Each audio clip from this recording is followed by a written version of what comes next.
Hello, and welcome to Geek on My Sleeve channel, where we do weekly book reviews and weekly live book discussions at Sunday, 8 p.m. Eastern. Except for today, unfortunately, I ran into some technical difficulties, but we are excited for everybody joining us here today, and we really want to talk about this book, especially because book 4 is coming out soon. Lots of hype.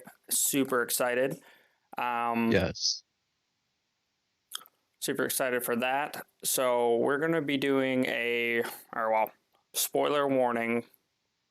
If you have not read Bobiverse Book 4, All These Worlds by Three. Dennis, This Bobiverse Book 3, All These Worlds by Dennis E. Taylor, narrated by Ray Porter, which is a Audible original. Now's your chance to stop, catch up on the book. These are all archived, so you can come back if you don't mind. certainly worth picking up. One of my favorite sci-fi series, by all means. Like, yes, stop now. Don't ruin it for yourself. You have been forewarned, right? Yep. Spoiler warning. We modified our starting soon tag so it didn't have a spoiler warning, but our thumbnail still has it. So spoiler Yes. warning out of the way. And just, a special thank you to everyone joining us for the live stream. And, if you're joining us after the fact, thank you for watching and checking out the material as well. So, how is everyone dealing with the shelter in place completely revamping our day-to-day lives? Yeah. It's been, at least here locally, well over a month, shelter in place, a lot of new changes, adjusting to the new norm. I know I certainly miss being able to go out. Um, but yeah. How about you, Pete? How you doing in this? Go. Thanks, Karen. So, in light of trying to break stuff, we've got a couple Snapchat filters that you can put over your camera. So I can put like little different ones on. Trying not to get too distracted with them all. This is probably going to be my signature one for a moment. So with this whole shelter in place, it's been kind of weird. It's a blessing and it's a curse. A little bit of backstory. I have a 6-month-old, and I have a wife who wanted to stay at home and take care of the kid. We were doing everything right, everything looked good, and I was like, yeah, let's do that. And then right after doing that, I'm now here all the time, so I'm not doing other stuff. But on the flip side, now what could be seen as a passion project for this, I'm able to dedicate more time and troubleshoot and really get into details. So it's a good and a bad thing. We're still waiting for the other shoe to drop. So yeah, which I feel a lot of people are. I know a lot of people out of work right now. No. A lot of people impacted, doing trying to figure out e-learning for kids at home, trying to figure out work. It's hard for those who can't work at home. And hats off to everyone who has to go out and work as essential personnel, our nurses, our doctors on the front lines. Thank you much. With that heavy tone out of the way, we're just looking forward to geeking out with you guys, right? Escaping into this fandom. Thanks for hanging out with us this Friday night. One of my favorite book series out there. Yeah. So a little bit of build up to 3, right? Yeah, so we pretty much have a rough outline of what we like to do during these Geek Out sessions. Um, There's a lot of good stuff here that we want to talk about in this series. Really dial in on book 3. We've done 2 Geek Outs before on books 1 and 2, and just go down the rabbit hole. So very much encourage and invite the audience to chime in as we go through and ask some questions to each other about the book. And we're going to go back and revisit some of our favorite moments from book 1 and book 2, because you just can't truly appreciate book 3 without the groundwork, right? Yeah. But yeah. So the Bobiverse starts off. I'm trying to remember at the end of book 3. I think we've gone through almost 200 years at this point, right? End of book 3, over 10 generations, nearly 500 Bobs. And at the very beginning of book 1, we get introduced to Bob 1.0, Robert Bob Johansson, who has just come into a big buyout for his programming company, right? Bob 1.0 in Las Vegas, going to a von Neumann probe convention. All the sci-fi geeky references there, and then splat. He dies right after he signed up for a or cryo eterna to get yeah, his head chopped off and frozen for yeah, future medical advances. yeah. And I know we talked about it a bit in Geek Out, the first Geek Out for this one, but I want to come back and see if our views have changed on whether or not we would sign up for the head chopping and becoming a replicant, because I find that's a very interesting. Anyway, so Bob 1.0 splat, head frozen, and he becomes basically an artificial intelligence, right?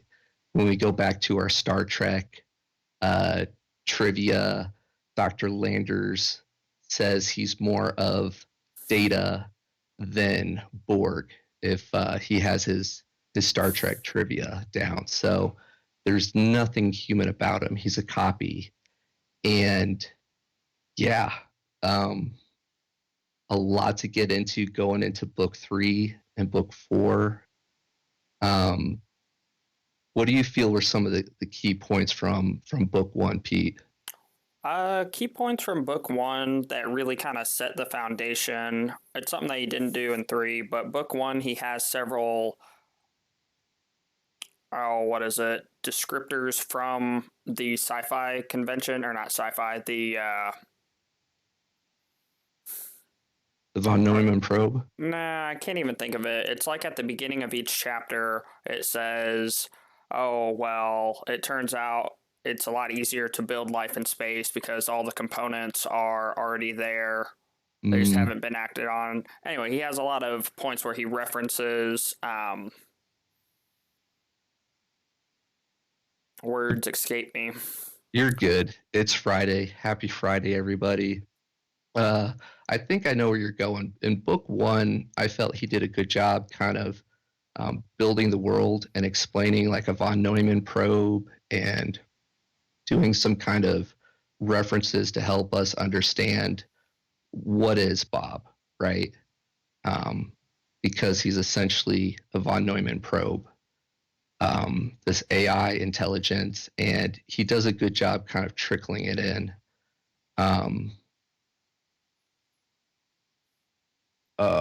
Let me flip to my notes here. So I guess also in book 1, I guess the biggest impactor for the storyline was when Bob is shot off and he creates his VR environment. He pulls out all the faith imperative, and that kind of sets up the foundation for where we're at. And then also his first cohort where he builds, what is it? Riker, Mario, Milo. Yes, his first cohort. Yeah. And that's Bill, Mario, Riker, and Milo. Yeah, and that really I don't know, for me, I talked about it prior. Each of the environmental pressures that he has kind of build or stack off of everything. And Mhm. going forward, every time they clone or they create a new Bob, they already know why they're there. They already know the full backstory. So I forget which one it was. They feel guilty that they essentially created them, which could possibly be a suicide mission.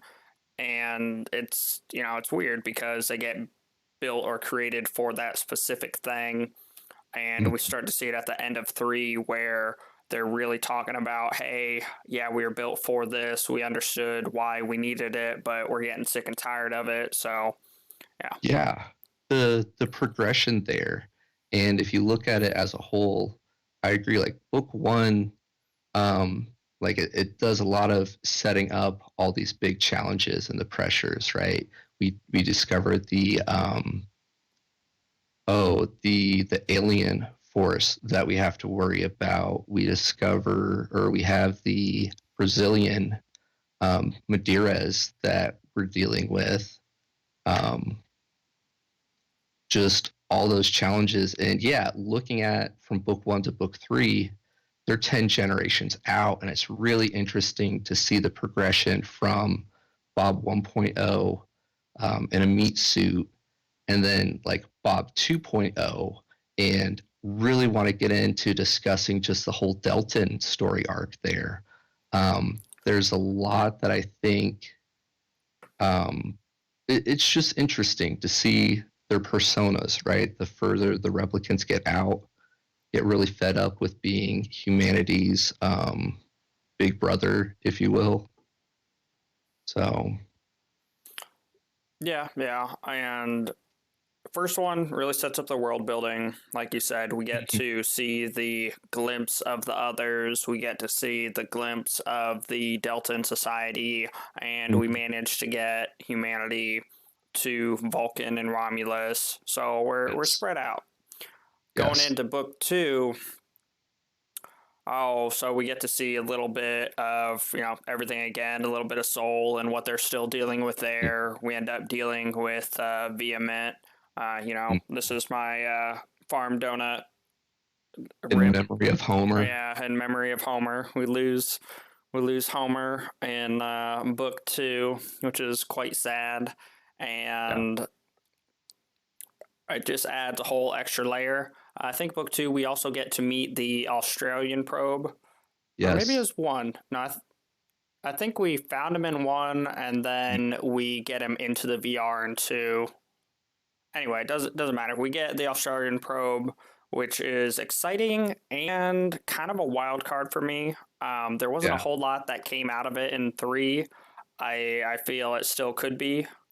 Um, it might have been something that I missed, but I feel like when Bob One left and he goes and he pulls out all the faith imperative and all of the extra and whatnot, and then similar Mhm. to where Homer got infected and they had to put him up on a separate cradle and, kind of isolate everything.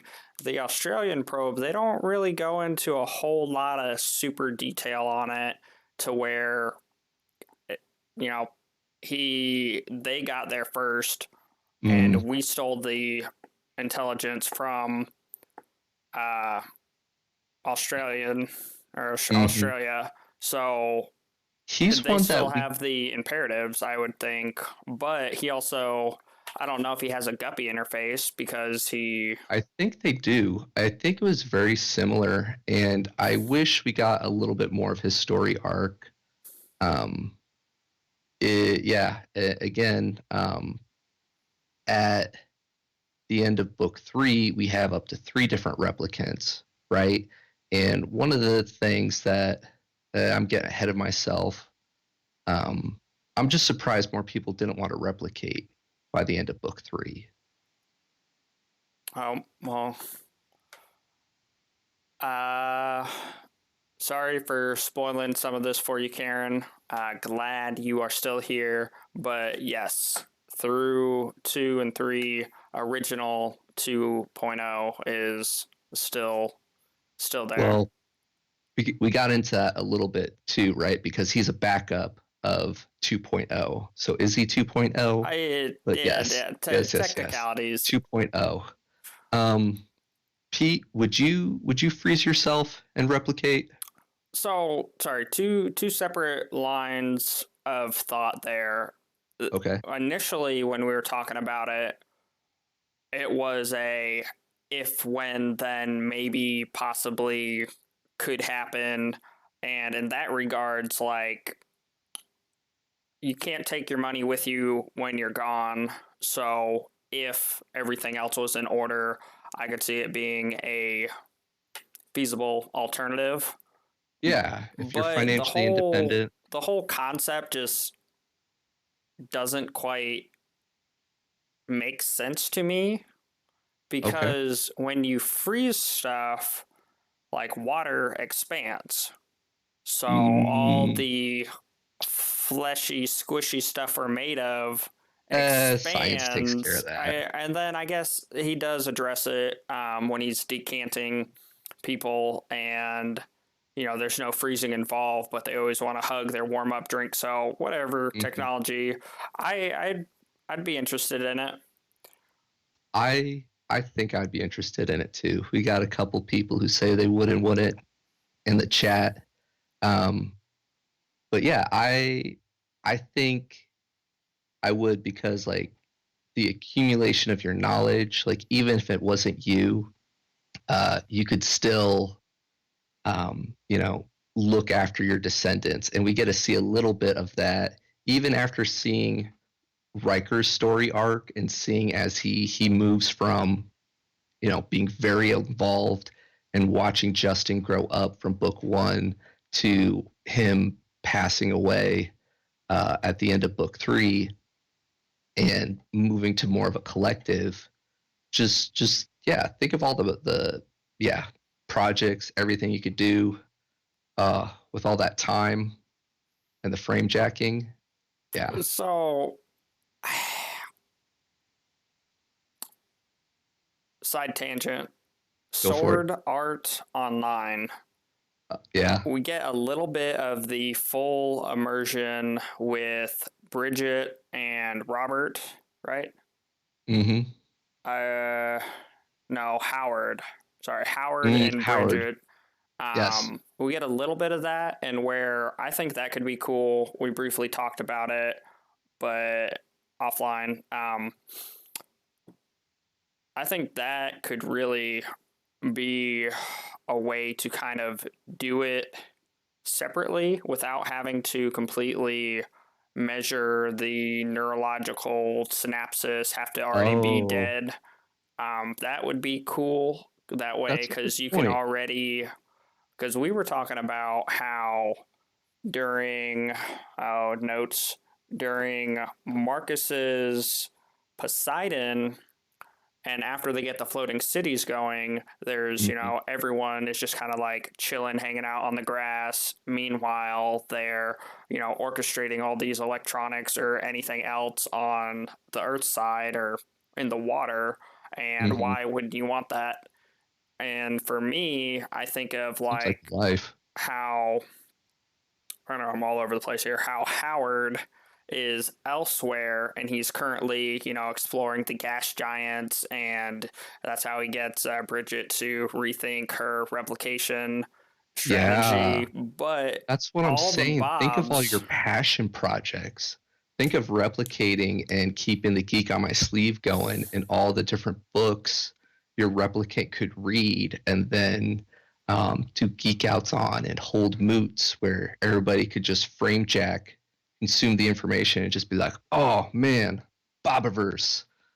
Um, but yeah, yeah, anyway, so yeah. a couple different lines of thought there, but yeah, I think, are we taught, or okay, we're getting all off on every That's which what way. we do. Go down the rabbit hole and talk about how the technology could probably make the replication process a lot easier in the future. Um, but yeah, and yeah, the Bob's hacking at everything. Um, anyway, books one and two, right? setting up for book 3, and that I really want to get into these story arcs during this stream of book 3 because, yeah, with Riker being at Seoul just from book 1 to book 3, waking up the 117 years later, and um, I think it's 15 million people, right? The Earth population goes from several billion down to 15 million people, and the Earth is dying. And then we also have Bob when he finds the Deltans, and just that whole story arc there with Archimedes.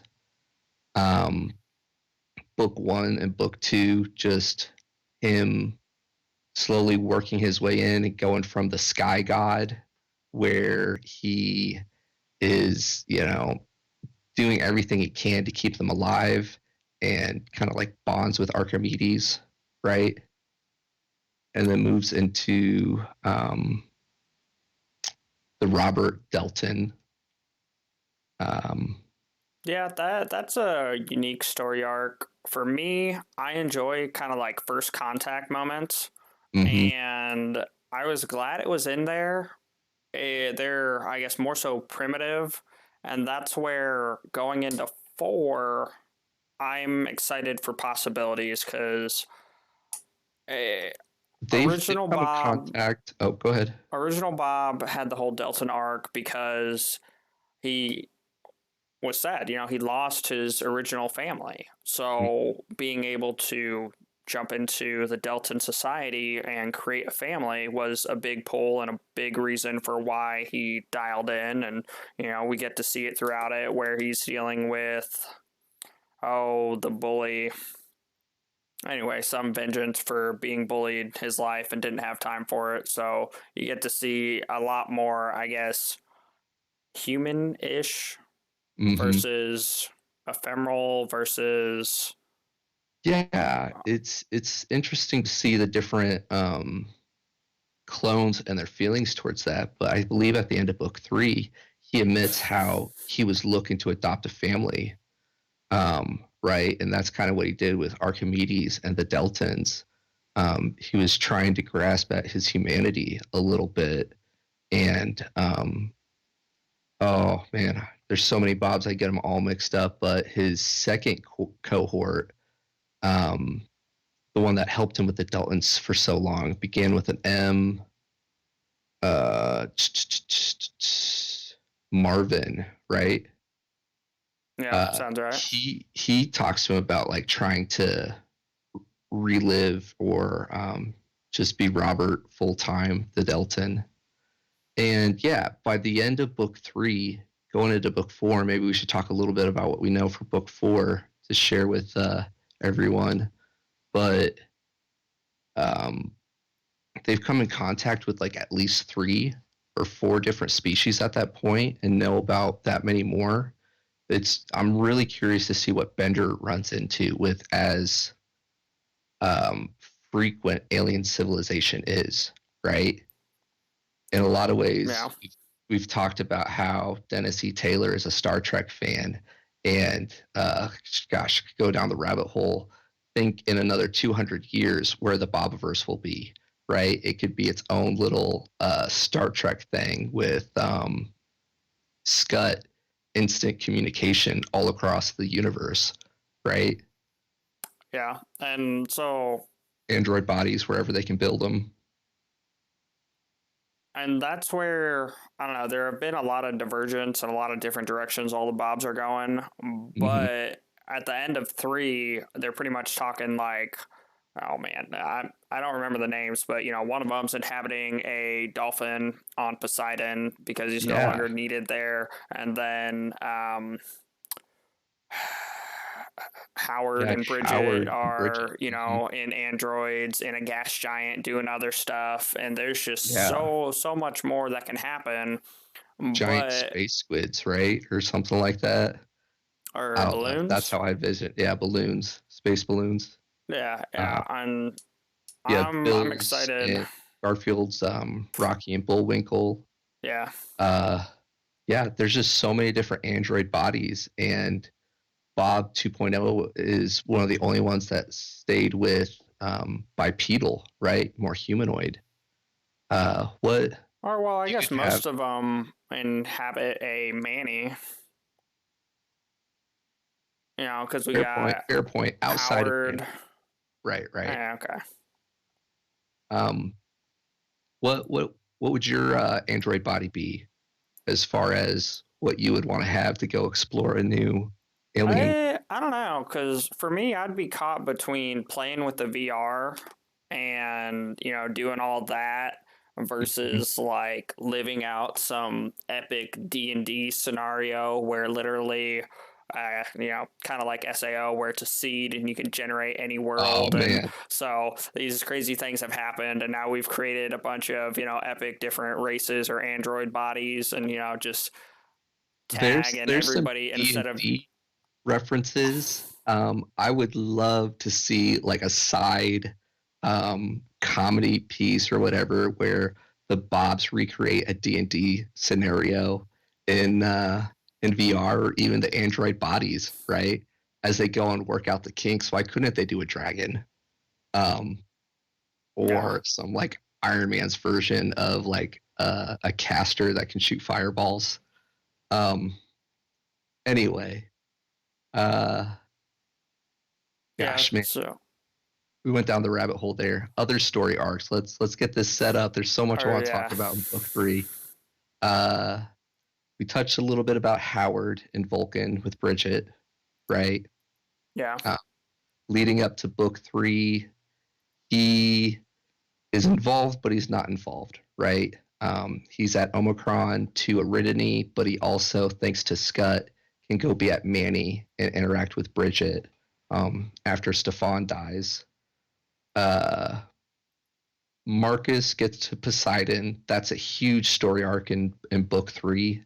So it's fun to see civilization finally getting out there, right? All these worlds spreading out. Um, Bill still playing mad scientist.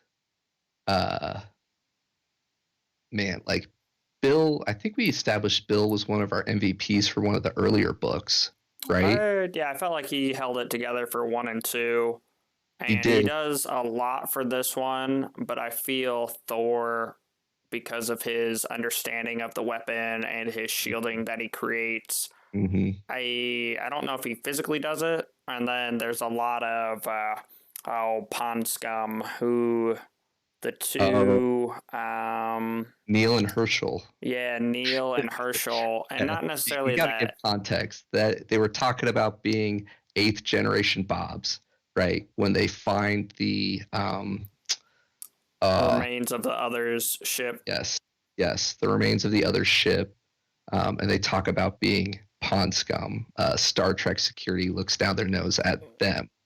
So, sorry, continue. There's the context for the pond scum. And so they play a pivotal role in our epic battle at the end, where they're able to save the human race. 15 million ships or 15 million trips, and Mm-hmm. they found the ship. They've made some modifications, added mover plates to be able Mm-hmm. to maneuver it without figuring out the technology. And that's something we really don't get a whole lot into, which is kind of sad, but there's a lot of potential there now that we have it to reference and it to dissect and look through. So I think that could Okay. be a big section for book 4. I'm Yeah, it's so let's talk a little bit about We Know because Dennis E. Taylor has been updating his website, DennisETaylor.org, status of things, and Heaven's River, formerly The Search for Bender, is now in Audible for production, and a few other possible copy edits, and he's done. It looks like he's moved on to other projects, so it's in that next phase. And in the AMA on Reddit, we're looking at August. Um, I'm really curious how many other story arcs we're going to get in book four, right? Because the first trilogy, we follow all the Bobs with the exception of Bender, right? Yeah.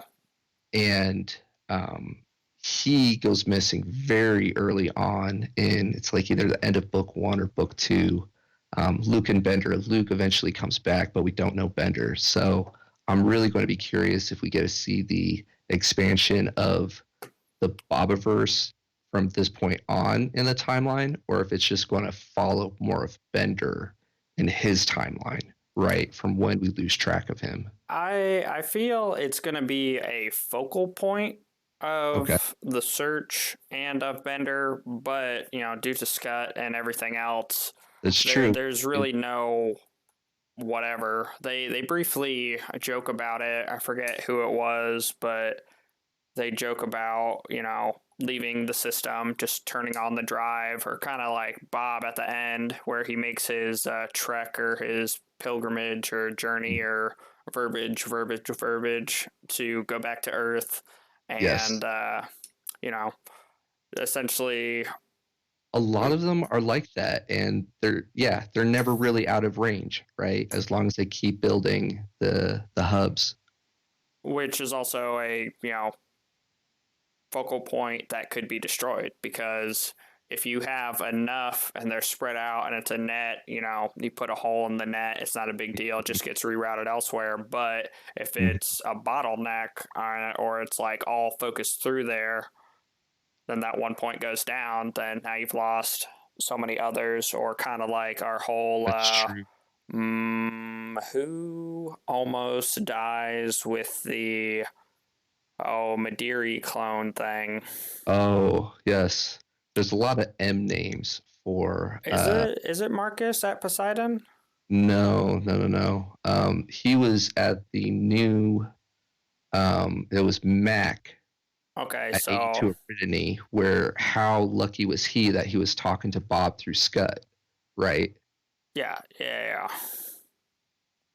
So So yeah. what I was trying to say for that is there was a hardware patch or something. Mm, No, a software patch where they could then use other smaller devices with Scut to interact with other things. So it's mm-hmm. not the same, but the fact that that all worked out. Mm-hmm. Mm-hmm. Yeah.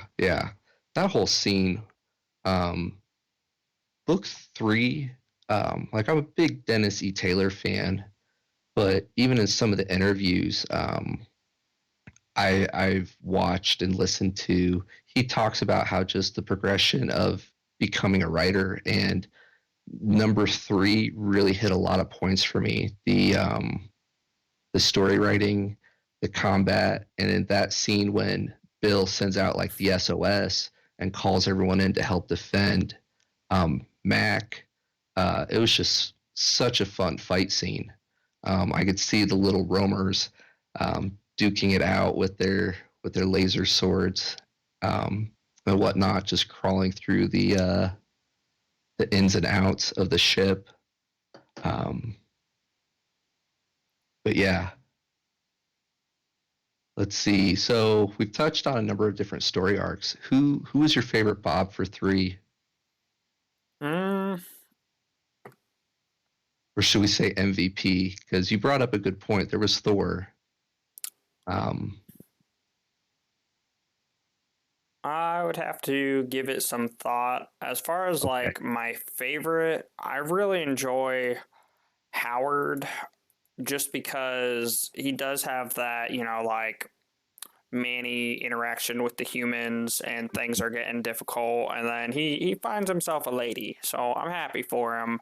And it introduced a lot of other things for this is the official, we have figured out the replicant system. We have, Yes. because like we had no knowledge of it. We scrabbled here, we figured that out there, whatever. But, it's proof of concept. It's been done, we can do it. Plus, his arc also has where Bridget puts on the haptic gear or the Mhm. VR and she's interacting with them and their worlds. So to bring more people in, and there's security issues and blah blah blah, but I really enjoy that just for the what ifs factor. Yes. Yes, and there's a lot of good points there in the Howard arc, which I want to dive in a little bit deeper. But while you were talking about like the replicant process, I think with Howard and the android, and I think even Bob 2.0 acknowledges it later in the book about how he's evolved, right? He's kind of figured out that middle-ish ground, if you will, um, because at the beginning of book one, we get introduced to the replicant system and 80% failure rate, right? Yeah. The fact that Bob's, as you know, granted they're clones where they basically are a copy of all their memories into the next cohort. So like they got a lot of it figured out. Um, Yeah, and a lot of that but just came from like trying to shove a human concept into a mechanical or artificial space. And they talk about it in the same thing a lot with Henry, the Australian probe, and yeah, how it's the sensory deprivation. And there's a lot of cues and there's a lot of, releases, or like when they're in Manny and, they can't cry, like, yeah, they're able to express so much of the emotions, but they're not able to get that release and that comfort. And, there's a mm, lot of behind the scenes chemical hullabaloo brain stuff. yeah, yeah, and we see through Howard like he just even Manny originally, like the first proof of concept was more a mannequin than anything. And by the end of book three, they try to make it as lifelike as possible within reason, right? I'm trying to think of what a couple of those examples were, but eventually they added tear ducts, right? Because like need to cry, wanting that release that crying gives, which is something so interesting that this is this AI, this replicant that they spend so much time in VR, even though some of the later generations they talk about their VRs being a lot more simplistic. And I'm really curious to see the progression there of the different clones. Like they talk about how like you're a collection of the five people around you, right? And we see through some of the different Bobs that constantly interact with the quote ephemerals, just the way they progress. And I'm going off on different side tangents. I really want to talk more about the Howard and Bridget bit because it was such a good story arc there. But yeah, it's interesting, and his relationship with Bridget um, is very interesting to follow too, right? Because at book three, she's older. They've known each other for decades now, right? Yeah. Uh, he upgrades Manny to I think was it like 50s, 60s or whatnot. 50, yeah.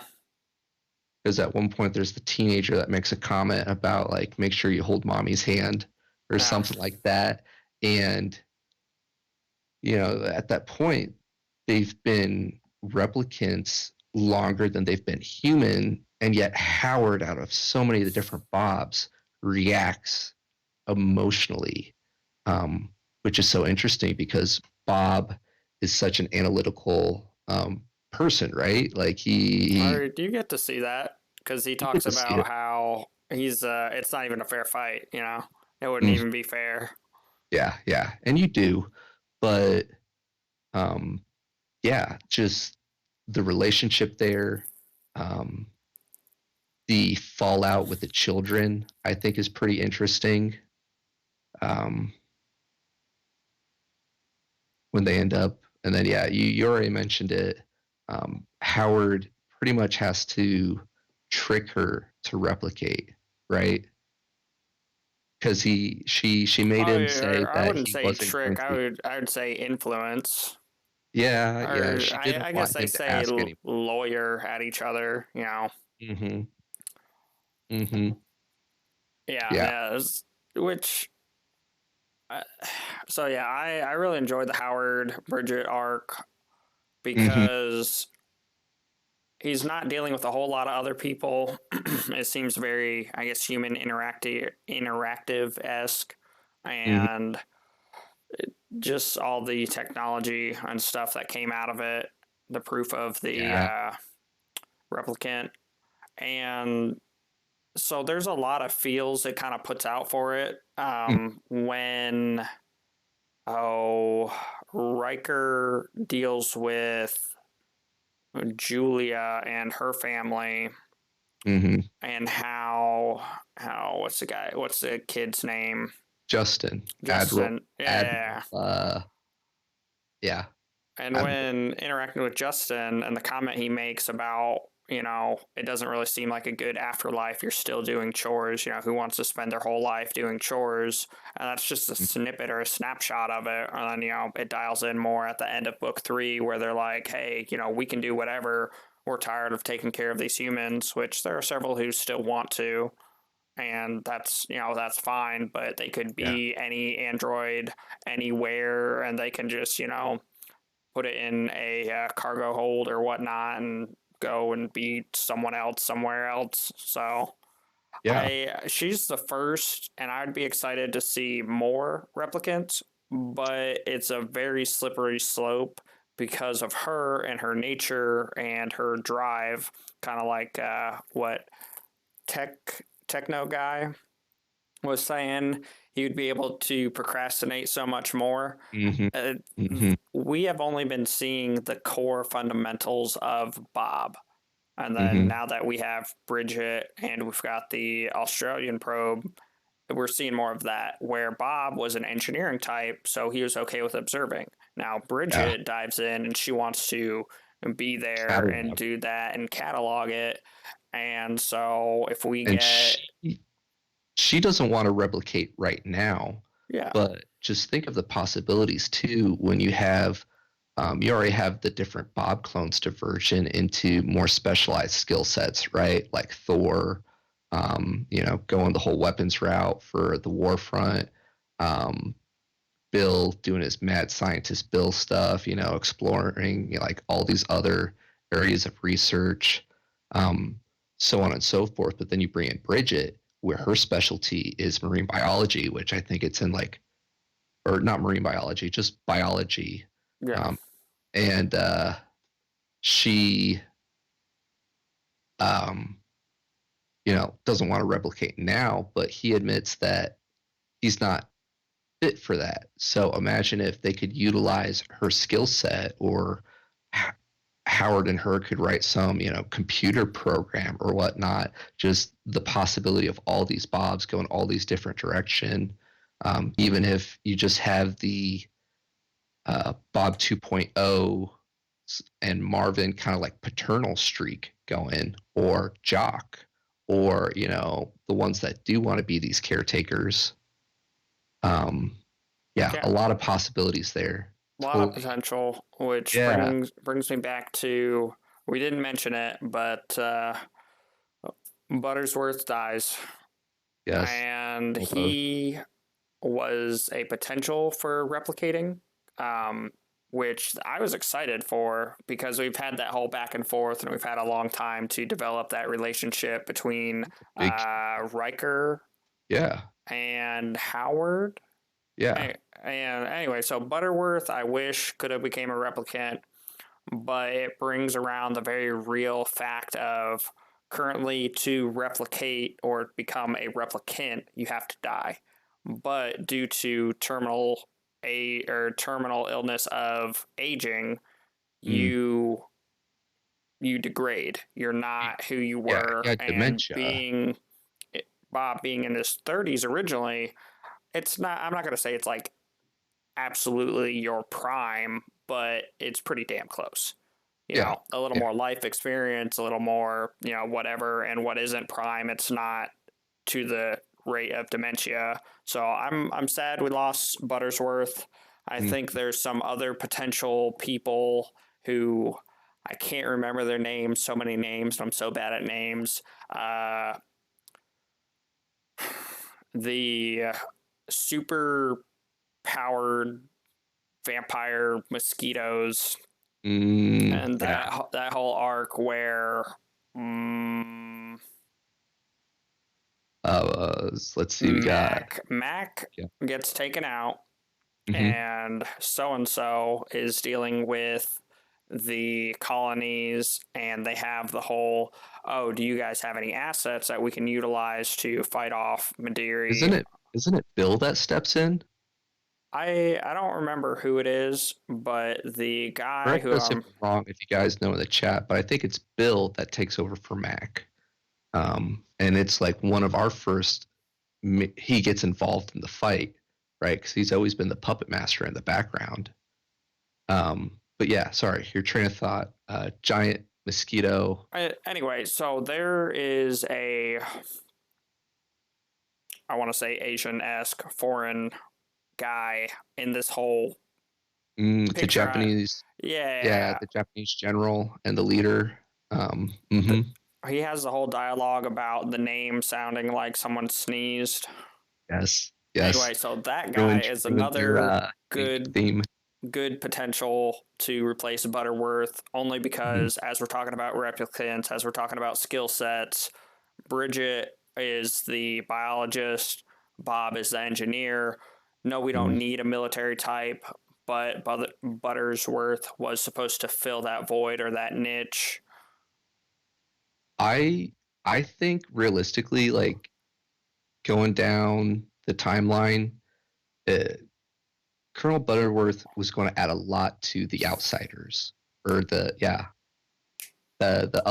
others Yeah, fight. front. Yeah, the others front. And his military mind, good at doing that stuff.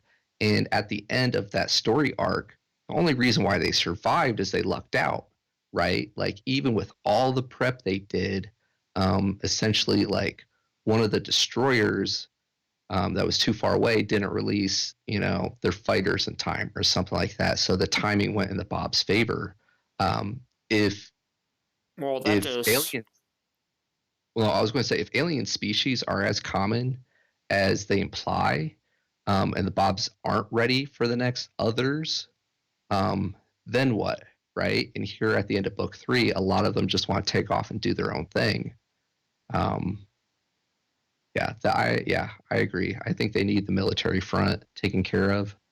Um, and that's where things get weird as well, because kind of like scrolling Marcus on Poseidon, mhm. he's allowing the humans to dictate so much of the printer schedule and everything Yeah. else, and they pretty much are like, hey, we're fed up with you, and they try to take him out. Granted, it's a decoy, but Hmm. we have a lot of unity with everything because it is all Bob.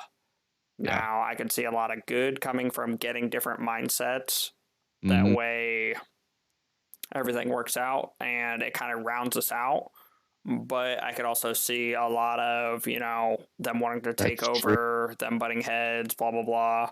You add more to it. A lot of like there are no rules in the Bobiverse, right? Like they make that argument they can do what they want, but at the end of the day, they're still Bob. Yeah. Um, yeah, I want to get into more of the Marcus and Poseidon storyline because I think there's a lot of interesting points there, and you Okay. brought it up um, because that's one of our first settlements, right? Not the first one, but it seems like the further along in the storyline with the Bobs, the more they're eager to kind of make them independent sooner than later, right? And we see that not just with Marcus, but with other ones. Um, and it's really interesting just to see through that story arc. Like there are colonies that everything works out great, and the biggest thing is like they just have giant mosquitoes, right? Or brontos, or like everybody has their challenges. But then like going from this post-apocalypse, we all think we're going to die to here we live essentially at the end of it with these floating cities, like this paradise, right? They have bubbles that block out the UV rays. So they could basically just lay out on lawn chairs, and they have satellites to track the weather to where if there's like a really big storm, they can just pull them out of the way. And it's this paradise, but the leadership just does so much to control them that Marcus ends up being part of this rebellion, right? He did everything he could to avoid it. Um, yeah, what are your thoughts on that story arc? So, sorry, real quick. In your line of thought, there's a Pav conversation where, oh man, names Yeah. escape me. Anyway, so the Pav pretty much says, like, why don't you use money? You seem like you have so much, and yet you have so little. Hmm. And that really connects back to everything else. Like, there is no galactic currency thing going on, and so they don't have that. They And don't use so, money, yeah, they don't utilize money, right? and yeah, it's Yeah. going to potentially create problems in the future because, say, we do get more replicants, say, we do expand and whatnot. Like, the only way to get more is to expand further, which then we're going to run into every other species and intelligence. And for the Yeah. And Pavs, they're all about, re-terraforming and getting everything set up so that they were successful.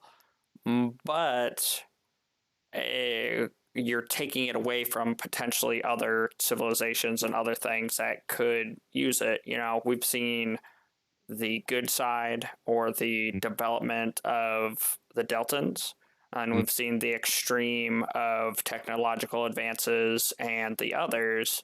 mm-hmm. There's got to be a middle ground where it's successful and it's working, and it all looks very much like Earth and Yeah. global warming. And I know Bill has been doing a lot to make things work, but a lot Right. of their solutions, kind of like with the Cupid bug or the other things, it's going to have impacts on Yeah. everything. Yeah. So the fact that they're stripping all the metal out of all these different places to build their bobs to combat the others, Hmm. if something does develop a Civilization. civilization, Yeah. then they're not going to have those resources available. It's a I, good point. Soul was completely stripped. yeah, That's why they ran into problems. It wasn't a matter of not being able to do it. It was just a matter of being able to grab resources. And the others, before they got taken out, stripped a lot of resources um, through the areas that they traveled through. Right, with their little ants, they could pick up just about everything. oh man, I can't Um, wait until 4 because now we've not only got the other ship that saved everybody on Sol, we now have the whole others armada yeah, because we essentially just fried them and took out yeah, the biological life, and now we have all their tech to play with. yeah, yeah. That's true. And imagine how much that could scale. But yeah, there's a lot that he could do with the series. I highly encourage everyone to check out the links below. There's a lot of good stuff on the subreddit. Again, I think in the AMA, Dennis E. Taylor talks about he'll keep writing in the universe as long as we keep reading. So make sure to check that out. Super excited that we're finally getting book 4. Um, and the Yeah, Bender story arc. Um, yeah, yeah. Let's see here. Let's go ahead and talk a bit more about Bob 2.0. We kind of danced around it a bit, but we found the meme and popped the joke about how beginning of book 2, we open up with Bob 2.0 watching from a distance with his little drone to book 3. He's in Robert the Delton, right? Um, and Yeah, yeah. We'll see at book 4. We start out with a pigwoid hunt because that would just be too funny. Um, but yeah, he pretty much lives full time in all these 3 books across the several hundred years. Um, Bob pretty much goes from Bob 2.0 goes from Earth to what is it, Delta or Epsilon Eridani, where he has his first cohort, and then he finds the Deltans. and he stays in orbit. Um, and I think like they talked about it was nearly 70 years that he knew Archimedes before he finally passed away, partway through book three. Um, yeah, what are your thoughts on that story arc? I've been rambling a bit, and I have some.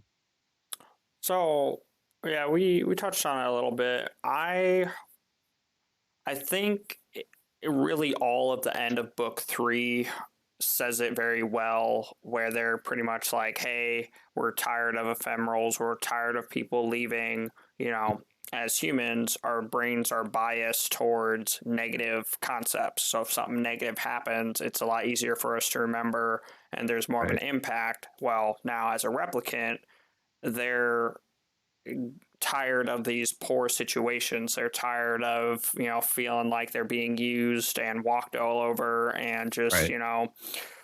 Doing it's chores, treated like slaves doing in a way. chores. So I think that And brings us to Bob, where he goes from fleeing for his life, first cohort, finally having unconstrained, he can do whatever, ending yeah. up finding something with the Deltons, kind of wanting to build a family, which we see that in several others for like Howard with Bridget hmm and whatnot. But then now, And they adopt.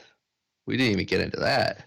and Um, now he's got he made his journey back to Soul or Earth, mm, and he's talking about just pointing off somewhere and just exploring. I don't mm. think it will last. I think he'll explore until he finds something, or maybe he's the guy leading the Bender expedition, or maybe not. But You all know, of them that's seem that's a good point. Yeah, maybe he heads out in that direction, um, or finds his way that way. That could be interesting for book four. yeah. Um, so yeah, he was technically, I think, his second cohort. Is that right? Um, Yeah, because he does the first one with Bill mm, after, and then he waits a little while, and it's not until he's trying to maneuver so many drones with the Deltans to see everything that he's like, "Hey, I need help." Oh, great idea! Why don't I do that? right. And I think it's Marvin that sticks around, and then Luke and Bender and Goku. Maybe does that sound right? Or Luke I and don't know. Bender go off. I think Goku is a next generation of Okay. Luke. Okay. Okay. Yeah. Gosh, we need to get an updated family tree of the Bobs. Uh, but yeah, there is one that has been updated recently, I believe, up on Dennis E. Taylor's site, but it doesn't include all 500. Which, yeah, we talked a little bit about the Bob's overall frustration at the end of book two. And, it sounds harsh, um, Or but I book thought three. it, or yeah, sorry, book three, end of book three, when they have that moot completely maxed out. But they literally lost like 90% of their Bobs in that fight, and they were up to like 500 Bobs, right? So Bob has done a lot for humanity. Um, It's a catch 22 though, because yeah, he's the guy on the front lines. He lost everyone, but I don't see him standing around and watching the others, or a similar species just start destroying planets. I think you're right. I think you're right, but yeah, it'll be interesting. I'm not sure if all of them will step up to the plate like they did in a very united front um, with the others. Especially if you got a good portion of them looking to just like take off and join the what they call it, the Galactic Legion, Foreign Legion, or something like that. Oh, Um, I forget how they word it, but essentially just, going off and being independent. yeah, yeah. Um, so I really enjoyed Bob 2.0's story arc. The thing with Archimedes. I remember the first time I was listening to it, I wondered if, even though Archimedes is so intelligent, he still struggled, like when he asked, like how the Bobs replicate and so on and so forth. So But at one point, I was really hoping that Bob would replicate Archimedes, because that could have been a fun angle on it. Um, And so that was, I guess, something about the arc that was interesting. He essentially watches them speak and he's able to create a translation routine, which we all know not every translation is perfect. And we get to see a right. little bit of that with the PAB Society, where, he had, they program it differently. So there's not a translation routine. He's just understanding that, doing certain things would be looked at or viewed differently. Mm-hmm. And so I'm excited for more first contact situations to come I'm with around. you. Yeah, I think that could be a lot of fun, and I'm really curious what Bender runs into on his end. Well, Uh, what is it? Heaven's River? yes, I keep misspeaking. So yeah, Heaven's River, formerly The Search for Bender, which was the working title. And I Uh, guess Dennis isn't quite as transparent as, say, the Divine Dungeon series, where, for example, they're like, oh, Dungeon Madness. Granted, you don't get it until the end, but he yeah, goes mad. So that's very, I guess, transparent. Where, the what's the first one? Um, all these legions or something, we are Legion, we or are Bob. we are Legion, which for me doesn't really give it away.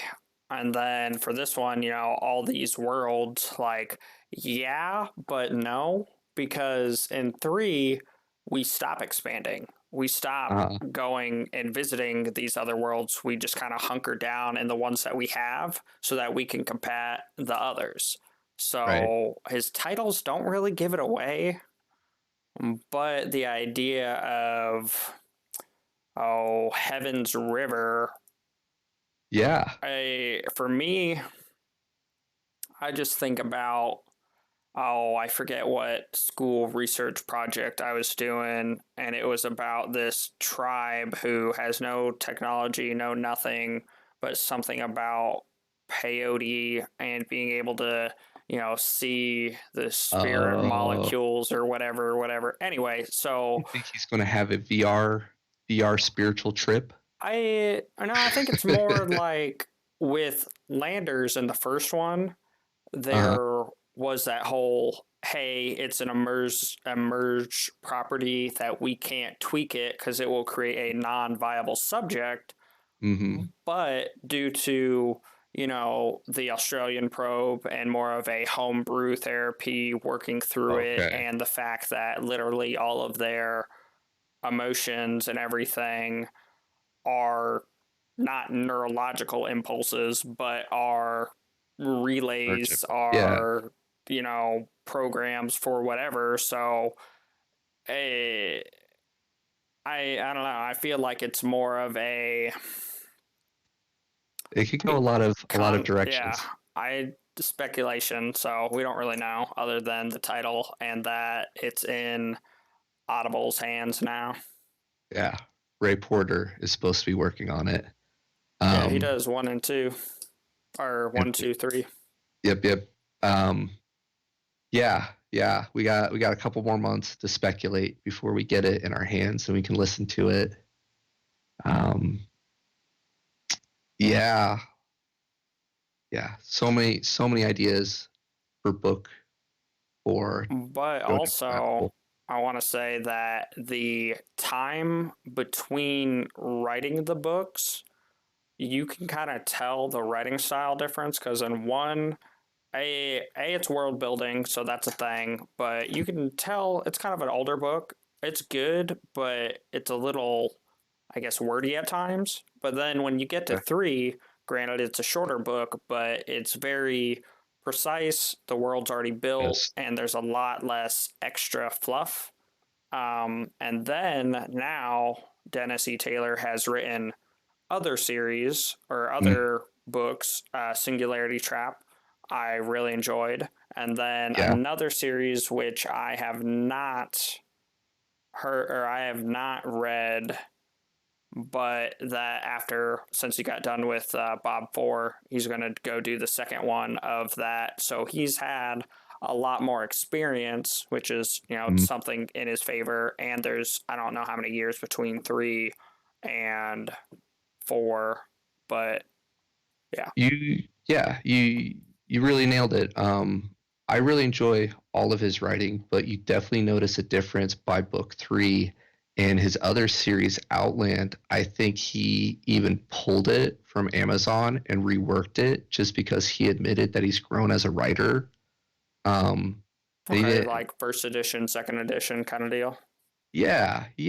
And I caught a little bit of his interview with Google, which if you guys search it later, just search Google and Dennis E. Taylor, and they have a really good interview with him.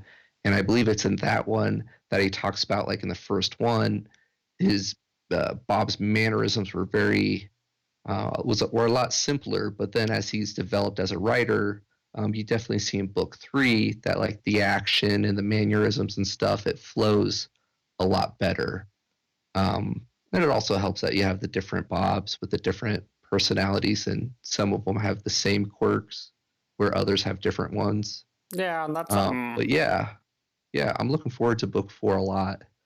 Uh, which one of the other story arcs do you want to get into? Because there was just a lot of good stuff in 3. We talked about Howard and Bridget a little bit, and the loss of Butterworth.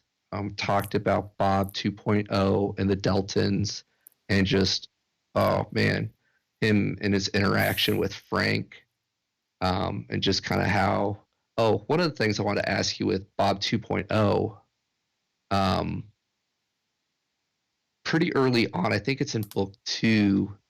It's like with Arnold and Archimedes, where Archimedes comes up with this plan, and Arnold wonders like, oh, I'm sure the Bob had nothing to do with this or something like that, and he's like, I don't want to know. Um, when Archimedes dies, Buster is able to get to the conclusion that he is the Bob. So I kind of wonder and was curious your thoughts on how many of the other Daltons might know or suspect, because there's a couple moments where like Donald, who is Arnold's son, when they're going to chase down Archimedes, um, he just defers to him, right? Like, here we are, we're going after this, instead of like trying to. Though I guess he does talk about Yeah. the Deltons being more decisive. So I think the only ones who knew were our core group that we follow. So Okay, Archimedes, Donald, or Arnold, Donald, um, father and son. Yeah. yeah, Buster, his significant, probably not his lady because they had that whole qualm with Archimedes' lady. Oh yeah, Yeah, Diana doesn't like the Bob, the yeah. So Sky God. I feel like they kind of know, and Mm-hmm. it really after book 2 where Bob's been banished Mm-hmm. and they have that talk with Archimedes, and Bob pretty much says he realizes that he's not some almighty god figure, that he's Mm-hmm. just someone with more knowledge. Yeah. And after Yeah. having what this is the way things are to tent poles and whatnot, it Mhm.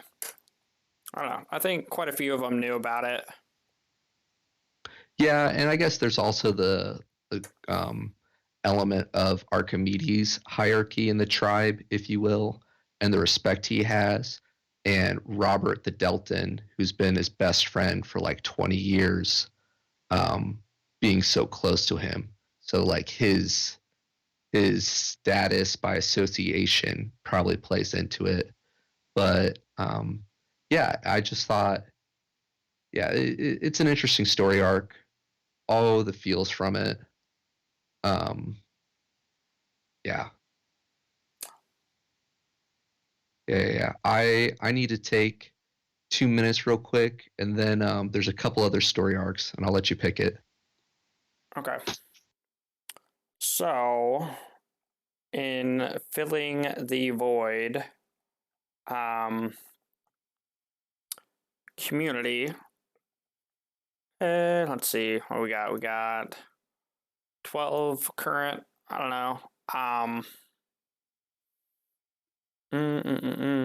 We've already asked who's your favorite Bob, and then I think in our previous ones we did who is the MVP of the Bobs of the book, and I'm still having a hard time deciding. I really like Howard's story arc, um,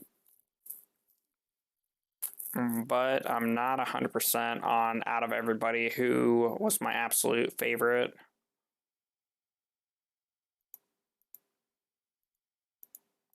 Hmm.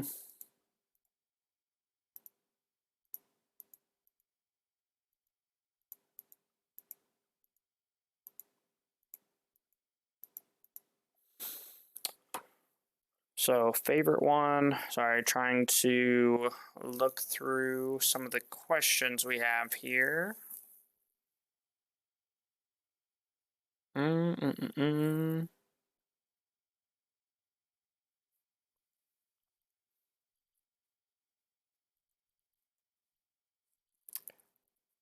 I guess we went over a lot on. Oh, one thing that bugged me, and it was only because I was so excited for the potential.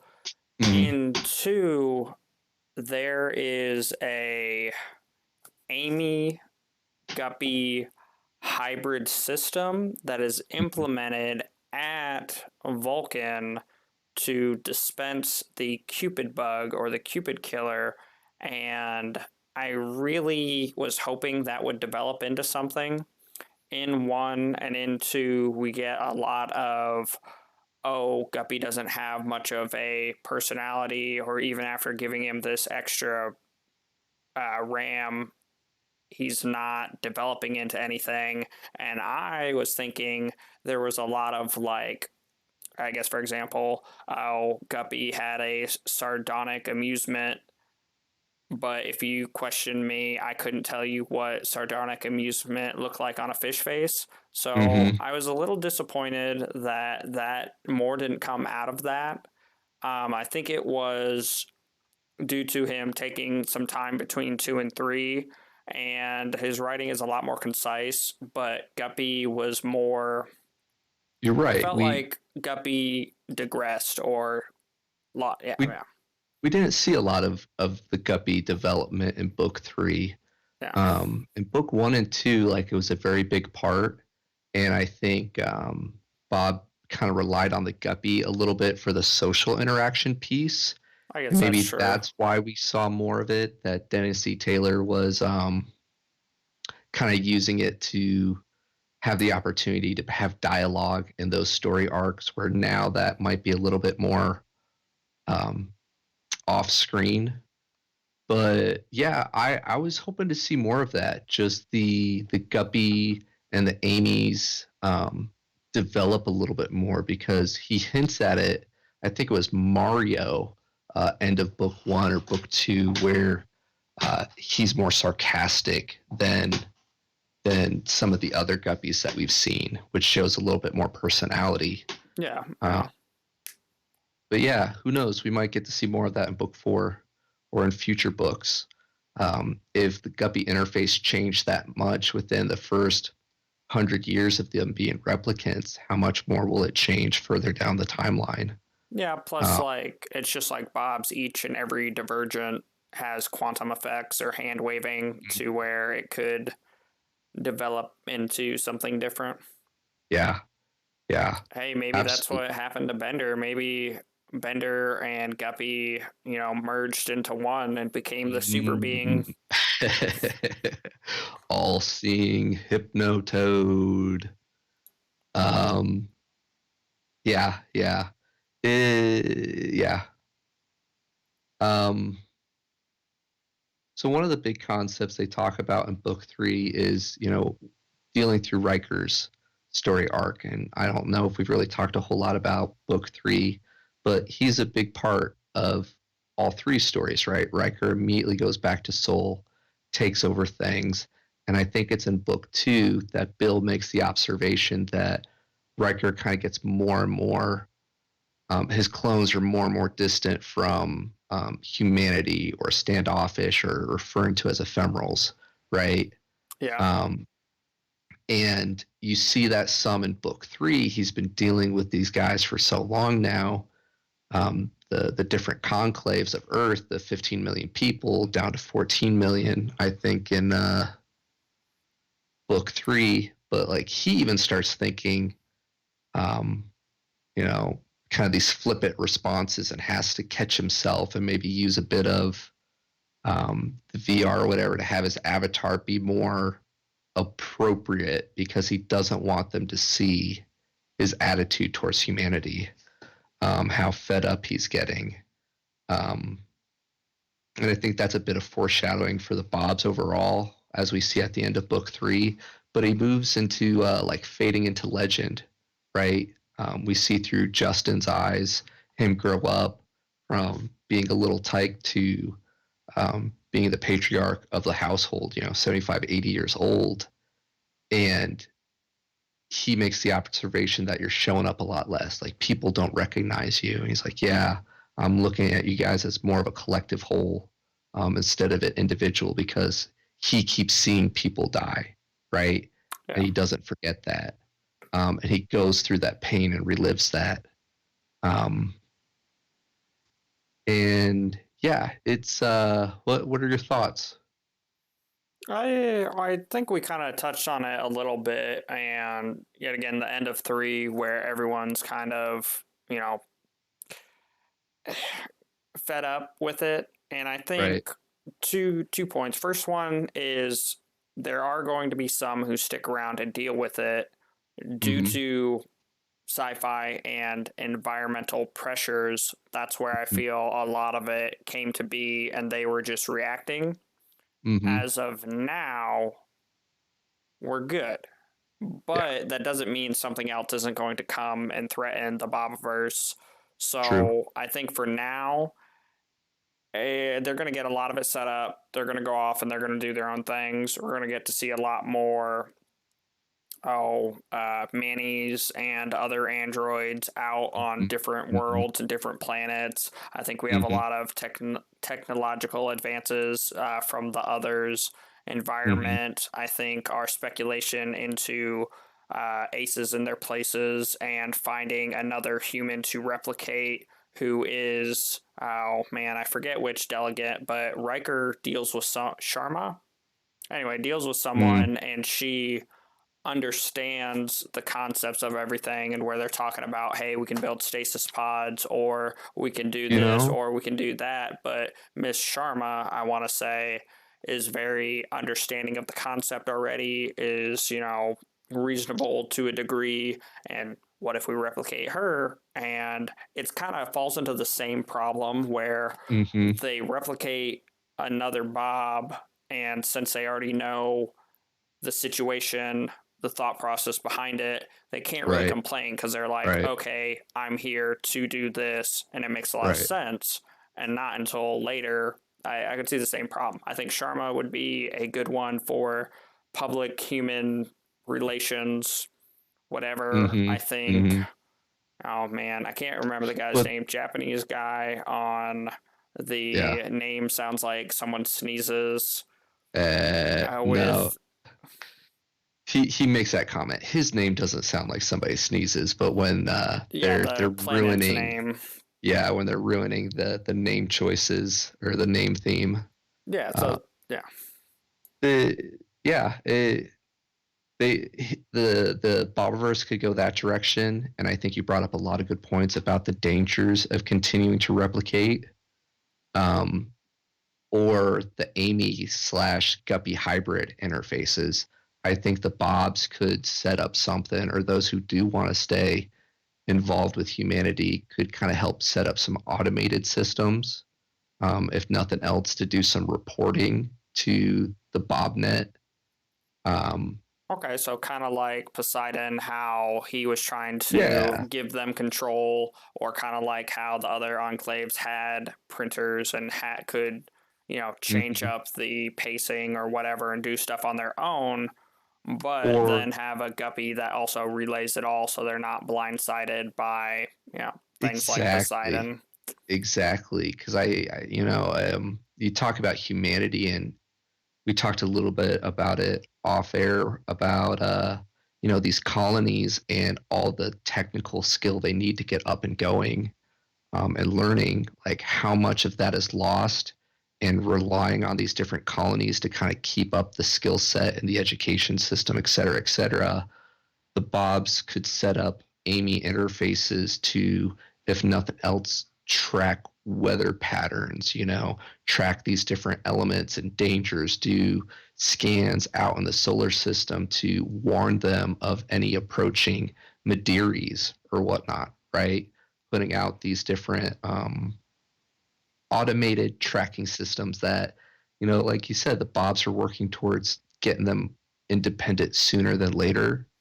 That way they could be hands off and just go swim in the ocean of Poseidon or run through the plains of Ragnarok or whatever, with Bill's Rocky and Bullwinkle. So yeah, it's interesting. Have I given you enough time to think about who your favorite Bob is?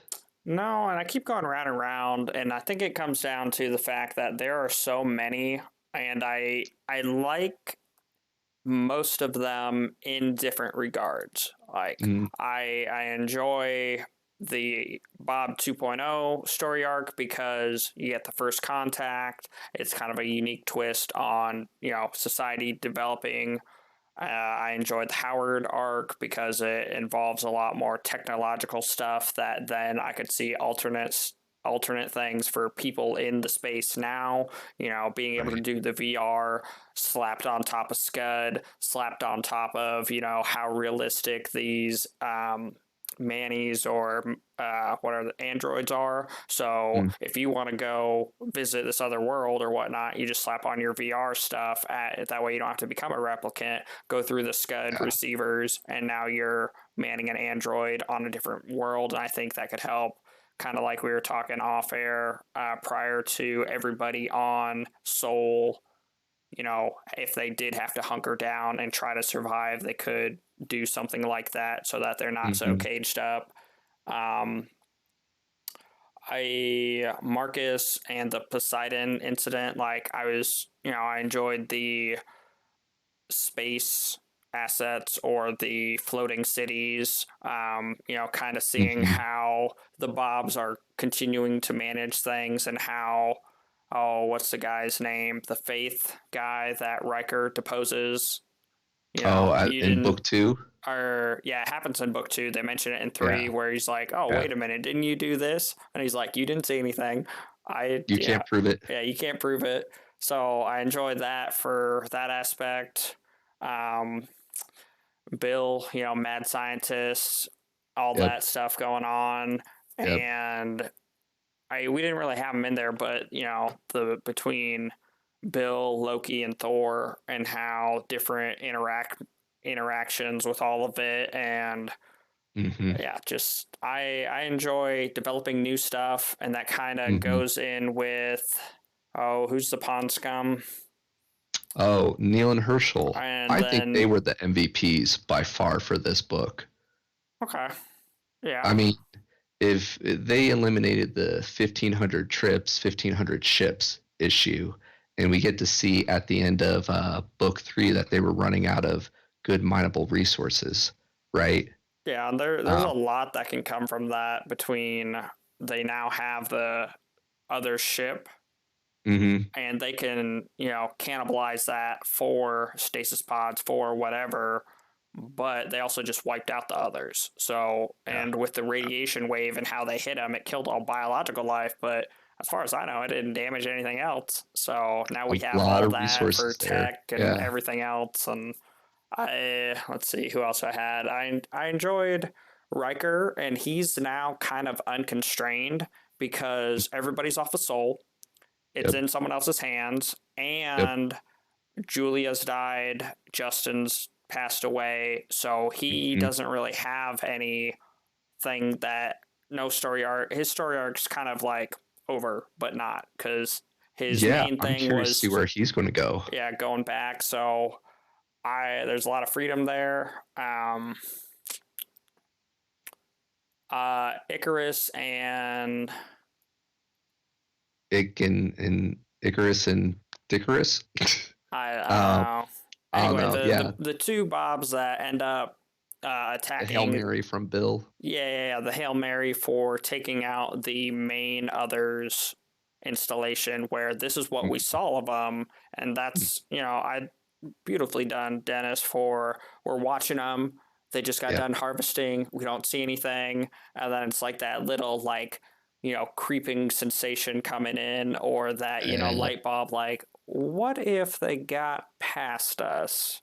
mm, Like, sleight of hand. I'm looking at this, nothing's happened here, something doesn't feel right, something doesn't add up. And yeah. so that whole thing comes out. But anyway, Icarus and them, they end up destroying the other installation, Hmm. which, Yeah, yeah, they end up eliminating the other's homeworld and talk about the others in the room. Do you think they went too far? We got to see a bit of the Pav's reaction and the human reaction towards the Bobs eliminating them, right? Do you think the Bobs made the right call by eliminating the others who only see them as food? Or, yeah, and that's something fun he can do, because we get to kind of immerse ourselves in the Delton Society with Bob, mm-hmm, and there was, no real opportunity to do that with the others, and I think based on how technologically advanced they are is where we're yeah, going to be able to, because once you get into flying spaceships, there's not really a whole lot of understanding or able to connect. mm-hmm, And the only reason it worked out as it did with the others is because they found the Chinese probe. So they, technological, hand waving hullabaloo ended up with Mandarin or something that then they mm-hmm. could speak. And Bob had the Translator train running. translator running. So that's how we Yeah, connected there. But for Bob 2.0 and the Deltons, we had to catalog everything. We had to decipher, decode, mm. relay We got to other see a lot of events that. and really develop it. And then we get to see it again for the PAV. And yeah, there's a lot of potential that way. Mm-hmm. Kind of with the others also, like, we have more and more radio pollution between, sending stuff off to Bill, between all the scud traffic, between, Mm. Earth and Sol doing that. So other technological things are going to be able to see that. Very So true. Are they just attracting a bigger threat? Because in the grand scheme of things, the others were pretty close.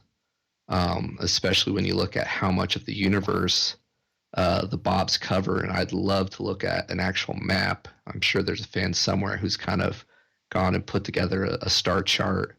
Um, and I know from what I've read with the AMA and some of the other comments Dennis E. Taylor has made, he's done his research. He's definitely an astronomy buff. Um, but yeah, they could be attracting a bigger threat. And at this point in the storyline, most of the Bobs are ready to join the Galactic Legion, um, just take off. yeah, But lot of potential. a lot of potential. Um, yeah, I think for the most part, we went through and explored all the major story arcs. Um, yeah. Final thoughts on the book, Pete? The way book 3 left off just opens up so many potential avenues, but, and granted, I already said it, the author doesn't do the same style of, his titles aren't super obvious. So I Mm-hmm. might have to wait for the cover art to come out, because the cover art kind of helps a lot. Yeah, Anyway, it can. and the direction with it being Heaven's River, Yeah. I yeah, I'm excited. Super hyped. Can't wait. I'm right there with you. This is definitely in my top 10, potentially top 5 sci-fi series. I'm super stoked that he's going to expand uh, the series with book 4, Heaven's River. I think it's going to be a lot of fun. Um, yeah, yeah, so much good stuff there. Um, any other thoughts on the Bobiverse, Pete? Are you ready to move in next phase? I think we are at the next phase here. All right. All right. All right. Thank you, everybody who showed up for this rescheduled stream. And thank you to everybody who showed up the first time around when we had some technical difficulties. Uh, yeah. Yeah. We appreciate you. This is a community project where we look forward to discussing more books with you guys. These are our opinions. If you disagree, that's great.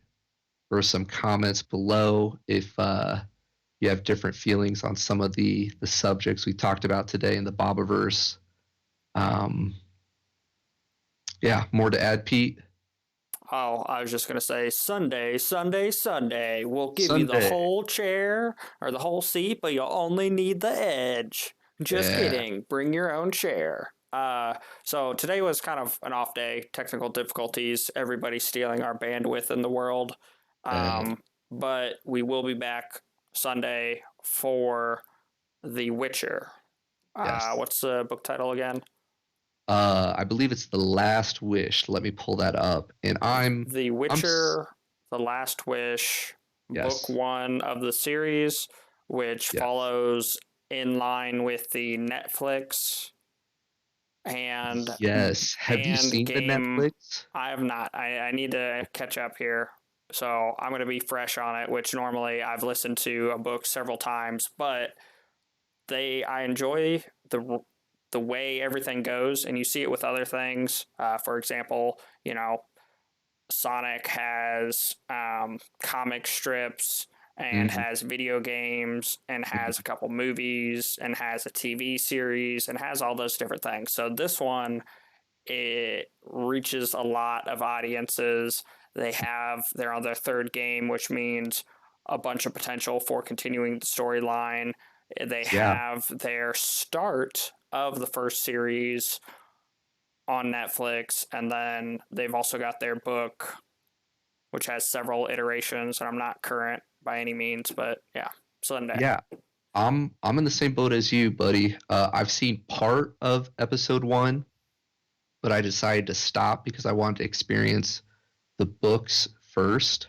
And I just don't have time to watch TV. But yeah, it's going to be fresh reads for you and me. I haven't played any of the games. I know people who have and swear by them. I think we've had them on a Geek Out before. John recommends starting with a third game if you're going to pick it up. But yeah, The Last Wish, I believe this is technically book point 5. So yeah, if you've read it, great. Hopefully we see you Sunday at 8 p.m. Eastern. If you haven't read it, you got a couple days for that. To see what else we're doing in the future, keep an eye on our calendar on geekonmysleeve.com/calendar. Please show the links below some love. And yeah, Pete, this has been a blast. I'm Yeah. so excited. We are current with the Bobiverse going into book 4. And yeah, thanks for geeking out with us, guys. Hope to see you Sunday. Bye. Bye.